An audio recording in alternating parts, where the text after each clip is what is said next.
ಹೆಸರು ನಾಗೇಶ್ ಕುಂಬಾರ್ ಅಂತ. ನಾನು ಇದೇ ಗುಲ್ಬರ್ಗ ಜಿಲ್ಲೆಯ ಅಫಜಲ್ಪುರ ತಾಲೂಕಿನ ಒಂದು ಹಳ್ಳಿಯಿಂದ ಇಲ್ಲಿ ಬರ್ತೀನಿ.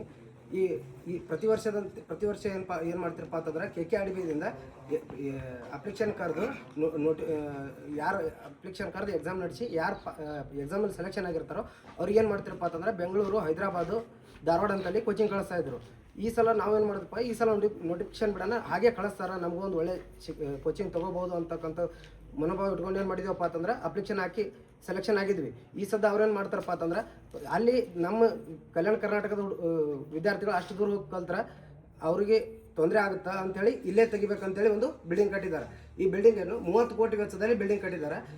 ಈ ಕೋಚಿಂಗ್ ಸೆಲೆಕ್ಷನ್ ಆದವರು 400 ಜನ KS ಮತ್ತು 100 ಜನ IAS ವಿದ್ಯಾರ್ಥಿಗಳು ಸೆಲೆಕ್ಷನ್ ಆಗಿದ್ದಾರೆ. ಅದರಲ್ಲಿ ನೋಡಿದ್ರೆ ಕ್ಲಾಸಿಗೆ ಬರೋರು ಬರೀ 30 ರಿಂದ 40 ಜನ ಕ್ಲಾಸಿಗೆ ಬರ್ತಾರೆ ಪ್ರತಿದಿನ. ಬಟ್ ಇದಕ್ಕೆ ಬಿಲ್ಡಿಂಗ್ ಖರ್ಚು ಮಾಡಿದ್ದು 30 ಕೋಟಿ, ಒಳಗೆ ಕೂತು ಕಲಿಯೋರು ಆದ್ರೆ 30 ಜನ. ಬಟ್ ಈ ವಿದ್ಯಾರ್ಥಿಗಳಿಗೆ ಯಾವುದೂ ಕೂಡ ಹೆಲ್ಪ್ ಆಗ್ತಾ ಇಲ್ಲ. ಇದು ಅವ್ರೇನು ಮಾಡಿದ್ದಾರೆ, ಕಲ್ಯಾಣ ಕರ್ನಾಟಕ 7 ಜಿಲ್ಲೆ ವಿದ್ಯಾರ್ಥಿಗಳಿಗೆ ಹೆಲ್ಪ್ ಆಗಲಿ ಅಂತ ಅವ್ರು ಮಾಡಿದ್ದಾರೆ.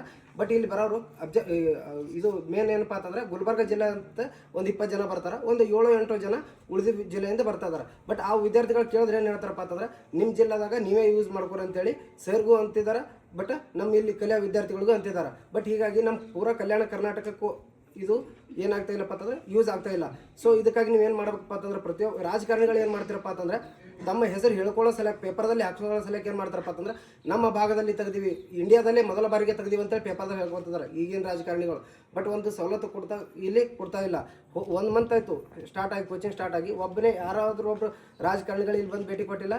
ಮತ್ತು ಯಾರಪ್ಪ ಅಂತಂದ್ರೆ ಸಂಬಂಧಪಟ್ಟ ಅಧಿಕಾರಿಗಳು ಯಾರು ಕೂಡ ಇಲ್ಲಿ ಬಂದಿಲ್ಲ. ವಿದ್ಯಾರ್ಥಿಗಳ ಪರವಾಗಿ ಯಾರೂ ನಿಂತಿಲ್ಲ. ಇವತ್ತು ಕಾಂತಕುಮಾರ್ ಸರ್ ಬಂದಾರ ಅಂತೇಳಿ ನಮ್ಮ ವಿದ್ಯಾರ್ಥಿಗಳ ಕಡೆಯಿಂದ ಒಂದು ಹೋರಾಟ ಮಾಡಿ ನಮ್ಗೆ ಸ್ಟೈಪಂಡ್ರೆ ಕೊಡ್ರಿ, ಒಂದು ಇಲ್ಲಪ್ಪ ಅಂತಂದ್ರೆ ವಸತಿ ಮತ್ತು ಊಟ ಕೊಡ್ರಿ, ನಮ್ಗೆ 2ರಾಗ 1 ಕೊಟ್ರೆ ಓದೋಕ್ಕೆ ಅನುಕೂಲ ಆಗ್ತದೆ. ಇಲ್ಲಪ್ಪ ಅಂತಂದ್ರೆ ಇದು ಮಾಡಿನೂ ವೇಸ್ಟ್ ಆಗುತ್ತೆ ನೋಡ್ರಿ ಅಷ್ಟೇ.